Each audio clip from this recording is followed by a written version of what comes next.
to show you how to format an external hard drive to a Mac format, because especially if you are exclusively working with Macs, you should always make sure that your external drives are formatted accordingly. So what we're going to do is, first of all, we're going to plug in our external hard drive. There we go, and here it's already popped up.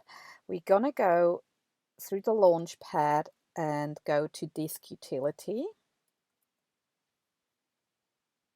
Open that up, and as we can see here on the left hand side, this is my internal hard drive, and here we've got the external hard drive.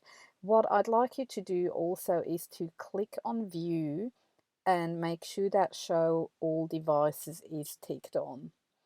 So that will change that little view a little bit. Now when we go and have a look here, we can see that it's master boot record, it's 500 gigabyte big, it's still empty. When I click on that, the view changes a little bit and it tells me that it is formatted in the exFAT format. That means this is the format that most or all USB sticks are actually using, because that's the format that works on Windows and on Mac. Okay, so what we now want to do is to get rid of the exFAT format and make that drive a Mac format. So we're going to click on the top part here, and always make sure that you're sitting on the right drive and not by accident on your internal drive up here, because what we're going to do now is actually erase everything that's on that external drive. That's the scary part. So go on that top part of the external drive, click on Erase, and here is what we're going to do. So first of all, you name your drive, and you can choose your own name. If that's for the photo hub, that's how you're going to call it. Or if it's a backup drive, that's how you call it, whatever you want.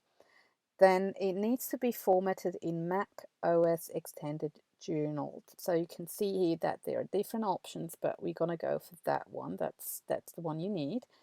And master boot record, we don't want that. We want the first one, the GUID partition map. Once you've got that, you click on Erase, and you can even watch what's happening here. It's a very fast process, especially if the drive was empty and is brand new. It hasn't got to delete anything. Done. And as you can see here on the left hand side, it has been renamed, and it's now a Mac OS Extended format.